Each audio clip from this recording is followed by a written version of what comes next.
derem o like, se inscreverem e derem o like, é acobertado por Deus e o Divino Espírito Santo. E se não derem o like, está acompanhado com todos os cães que tiver no inferno: Caim, Satanás, Pão Grosso e Parafuso, Botafogo, Lucifer, que é o chefe de lá, e meu avô, que é o comandante de tudo. Botar para arrombar em vocês, tudo aí. Nuke M. High has taken on a whole new meaning. Someone is peddling a new designer drug on the streets of Detroit, known as Nuke. It is a narcotic so addictive that it makes crack look like sherbet.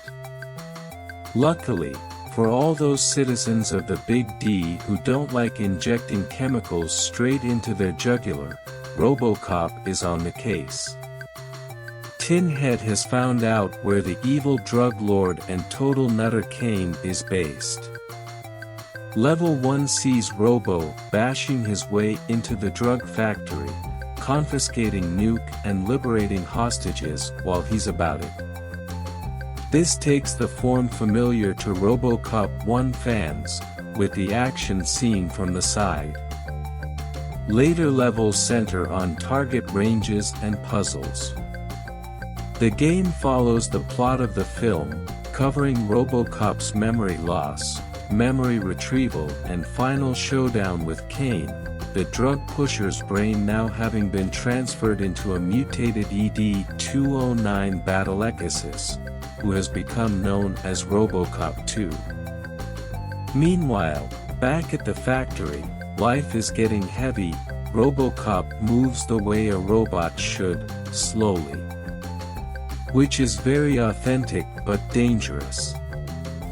He can walk, crouch and fire, swinging his arm around to shoot in 5 different directions. He cannot shoot straight down, however. Jumping between platforms and onto lifts is more difficult than it would be with a human sprite.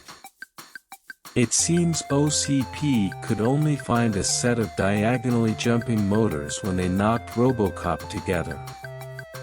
If Robo wants to trash something directly in front of him, then he can punch, but if, for some reason, a hostage is standing next to him, shooting is ill-advised. As the man-in-the-can powers through the side-on levels, power-ups pop out of the scenery and drop from the sky. Bashing Coke machines generally earns RoboCop a can of refreshing, health-giving pop that doesn't look at all like the real thing. By shooting fuse boxes, the ironclad lawman receives canisters of Nuke that suspiciously refresh him. In an interesting twist for part of the first level, picking up Coke cans is actively discouraged, which is a problem at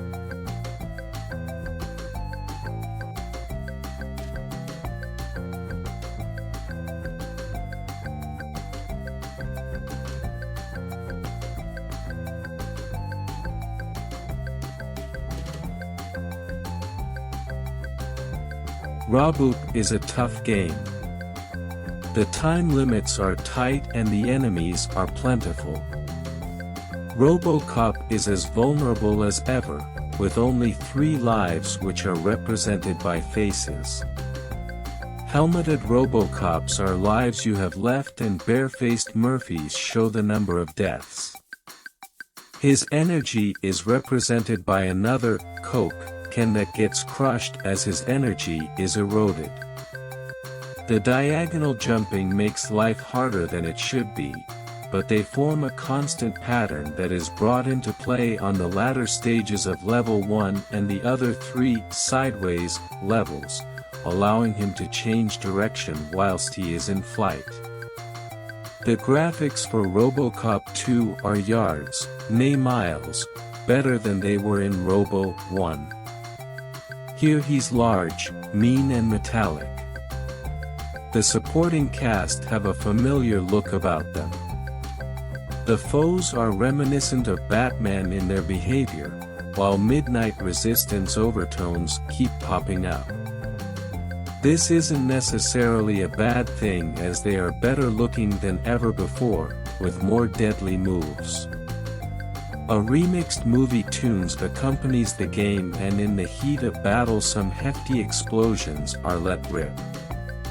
The relentless regeneration of enemies and the range of fire power-ups on offer, 5-way scatter guns, 3-way shots, guarantees that there is no let-up on the noise front. A powerful movie conversion, RoboCop 2 Does Tough, exhibits some really annoying traits. The lack of restart points is highly frustrating, so too is his insistence on staying crouched until told otherwise. Worse still, on the sideways shootout levels, the rate at which the criminals regenerate is sickening.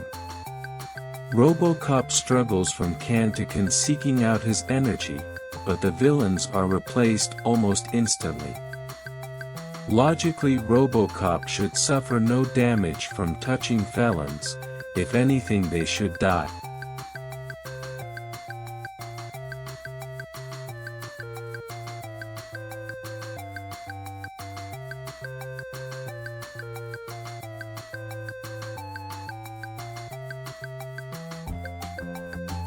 These reservations aside, RoboCop is a well-thought-out and coded game that should only be taken on by hardened walk-and-shoot veterans. The graphics are full of character and capture the dark, moody atmosphere of the movie, especially when the shooting starts. The structure, unfortunately, is slightly predictable, following very much the same pattern as Batman and RoboCop 1. But then all three movies were remarkably similar too, and software houses can only work with the material they are given, which is the problem with a licensed project. Ocean have a surefire hit on their hands here. The game could stand up and be counted without the benefit of the license, which simply hammers home the game's good points. Fans of the film will not be displeased, as RoboCop is littered with digitized stills and robo-samples. Other players will have fun blasting and bashing the criminals on the streets of Detroit too. Ultimately, however, the twitchy controls and other minor gripes combine to rob RoboCop of the classic game mantle, reducing it to the status of merely good. This fact is made all the more annoying because it has obviously plenty of potential that is just simply not realized, which is a shame.